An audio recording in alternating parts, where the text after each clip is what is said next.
প্রথমে আমরা একটি বিশেষ ধরনের ফরম্যাট বিশিষ্ট ফাংশনের ইন্টিগ্রেশন কিভাবে নির্ণয় করা যায় বা কিভাবে নির্ণয় করা যেতে পারে সে ধারণাটি নিব। তারপরে ওই ধারণাটি ব্যবহার করে প্রতিস্থাপন পদ্ধতির সাহায্যে আজকে একটি আমরা ফাংশনের যোগজ নির্ণয় করব। তাহলে এখন দেখে নিচ্ছি সে বিশেষ ধরনের ফরম্যাটটি আসলে ঠিক কি ধরনের। ফরম্যাটটি হচ্ছে এমন, যদি এমন হয় যে 1 divided x into root over x square minus 1 এখানে হচ্ছে dx, অর্থাৎ ফাংশনটির ফরম্যাটটা যদি এমন হয় কি ধরনের, এই যে 1 divided by x into root over x square minus 1, এই ফরম্যাট বিশিষ্ট ফাংশনের ইন্টিগ্রেশন হয় sec inverse x plus c। এই ফরম্যাট বিশিষ্ট ফাংশন ইন্টিগ্রেশন কি হয়, sec inverse x plus c। আচ্ছা, যদি এমন হয় যে x এর বদলে আমাদের চলক যদি ভিন্ন হয় সেই ক্ষেত্রে কি হবে, x এর বদলে মানে হতে পারে চলকটা z, তাহলে z into root over z square minus 1, আর এখানে যেহেতু z তাহলে অবশ্যই এখানে dz হবে। এখন আমরা যদি এই ফরম্যাটটির সাথে এটা কম্পেয়ার করি বা তুলনা করি তাহলে আমরা কিন্তু খুব সহজে বলতে পারবো যে এটার ইন্টিগ্রেশনটা আসলে হবে sec inverse z plus c। এখন আমরা যে কাজটি করব সেটা হচ্ছে এই যে আমরা যে ফরম্যাটের ধারণাটা নিলাম এই ধারণাটা এখানে আমরা ব্যবহার করব, আর আমরা পদ্ধতি হিসাবে আজকে ব্যবহার করতে হচ্ছে প্রতিস্থাপন পদ্ধতি। অর্থাৎ প্রতিস্থাপন পদ্ধতির সাহায্যে আমরা আজকে একটি ফাংশনের যোগজ নির্ণয় করব, আর সেই ক্ষেত্রে আমরা ব্যবহার করব হচ্ছে এই ফরম্যাটটি। আচ্ছা, দেখি আজকে আমাদের ফাংশনটি কি ধরনের। আজকে আমাদের ফাংশনটি হলো এমন, এই যে ইন্টিগ্রেশন সাইন তো দেয়া আছে dx divided by x minus 1 into root over x square minus 2x। আমরা এই ফাংশনটির যোগজ নির্ণয় করব। তাহলে এখন আমরা সমাধানটা শুরু করতে পারি। সমাধান আমরা কি করব, ইন্টিগ্রেশন সাইন দিলাম, তারপর হচ্ছে এটা dx divided by x minus 1 into root over x square minus 2x। এখন আমরা যদি খেয়াল করি যে আমাদের যে ফরম্যাটটি, এই দুটি ফরম্যাটটা মূলত তো একই, খালি এখানে চলক ভিন্ন। এই ফরম্যাটটি যদি আমরা খেয়াল করি তাহলে এই ফরম্যাটের সাথে কিন্তু আমাদের এই যে ফরম্যাটের সাথে আমাদের ফাংশনটির ফরম্যাট কিন্তু হুবহু মিলতেছে না, কিন্তু কিছুটা মিল আছে। কি হবে, যেমন এখানে কি আছে x মাইনাস 1 আছে মানে হরে আর কি, আর এখানে কি আছে x আছে, আর এখানে root over x square minus 2x, আর এখানে into root over x square minus 1। অর্থাৎ ফরম্যাটটার সাথে কিছুটা হলো মিল পাওয়া যাচ্ছে, যদিও হুবহু মিলটা নেই। এখন আমরা যে কাজটি করব, এখানে আমরা এটাকে ফরম্যাটিং করার চেষ্টা করব যাতে এই ফরম্যাটটা আমরা এখানে নিয়ে আসতে পারি, আর অবশ্যই এটা খেয়াল রেখে যে মানে যেন কোনো প্রকার পরিবর্তন না হয়। তাহলে আমরা দেখি এই ফরম্যাটটাকে আমরা এই ফরম্যাটটিতে নিয়ে আসতে পারি কি না। আচ্ছা, তাহলে ইকুয়াল এখানে রুট ওভার ইন্টিগ্রেশন সাইন, তাহলে dx এটা তো x মাইনাস 1 রুট ওভার, এখানে যে আমরা যে কাজটি করার চেষ্টা করবো এখন, যেমন এখানে x স্কয়ার মাইনাস 2x আছে, এখানে আমরা বর্গের যে বর্গ নির্ণয়ের যে সূত্রটি আছে a square minus 2ab plus b square, এই ফর্মেটে নিয়ে আসার চেষ্টা করব। এখন দেখি এটা কিভাবে করা যেতে পারে। তবে এটা তো ফর্মেটে আমরা নিয়ে আসার চেষ্টা অবশ্যই করব, তবে অবশ্যই ওই কথাটি এখানেও প্রযোজ্য যে মানের যেন কোনো পরিবর্তন না হয়। তাহলে এখানে কি হবে, x স্কয়ার মাইনাস 2 তারপরে হচ্ছে a। এখন খেয়াল করি মানের পরিবর্তন হবে না, কিন্তু সত্য আমাদের এটি।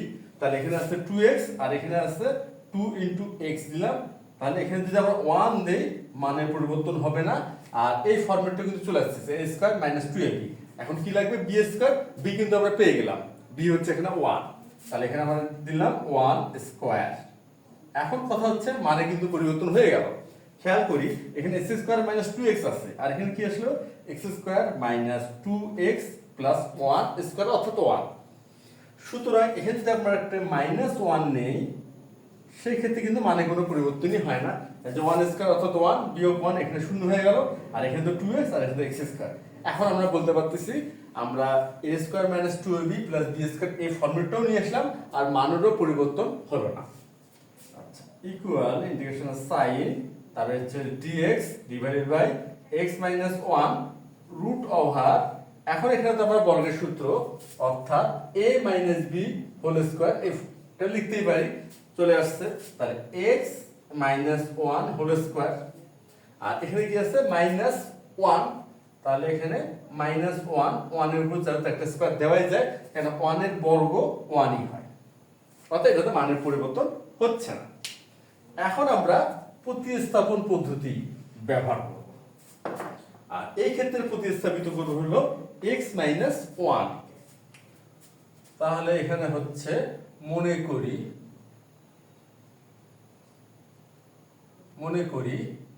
x - 1 সমান সমান হচ্ছে z। আমরা কি মনে করলাম x - 1 সমান সমান z।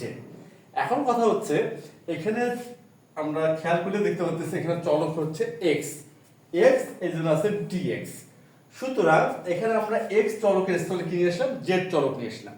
যেহেতু z চলক নিয়ে আসলাম সেহেতু dx কেও কিন্তু প্রতিস্থাপিত করতে হবে, অর্থাৎ x - 1 কে যদি আমরা z দ্বারা প্রতিস্থাপিত করি সেক্ষেত্রে dx কি দ্বারা প্রতিস্থাপিত হবে সেটা কিন্তু আমাদের এখন নির্ণয় করে দেখতে হবে। আর এই ক্ষেত্রে আমরা কি করি, এই ক্ষেত্রে আমরা করে থাকি হচ্ছে ডিফারেন্সিয়েশন, অর্থাৎ এখানে আমরা উভয় পক্ষকে কি করব, ডিফারেন্সিয়েশন করব। তাহলে এখানে হচ্ছে d dx x - 1 ইকুয়াল হচ্ছে d dx, এটা হচ্ছে z। এখন x এর ডিফারেন্সিয়েশন হয় 1, আর 1 হচ্ছে ধ্রুবক, এটা ডিফারেন্সিয়েশন হবে 0।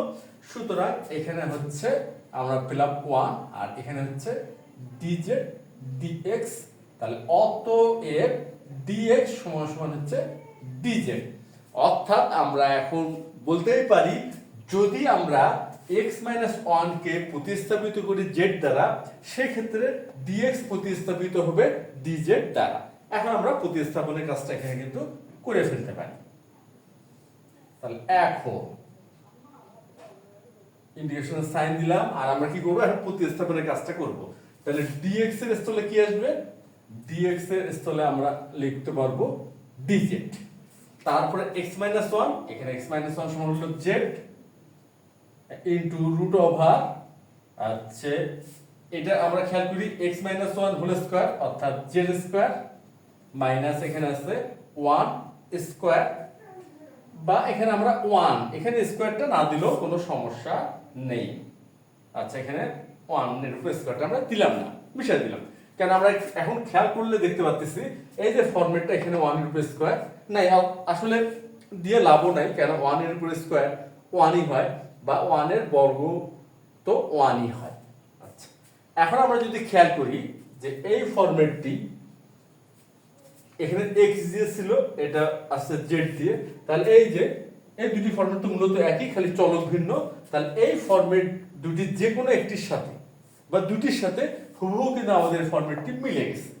খেয়াল করে দেখি এখানে 1 dz আছে, তাহলে 1 আর dz গুণ করলে তো dz ই হয়, এই যে dz, ঠিক আছে।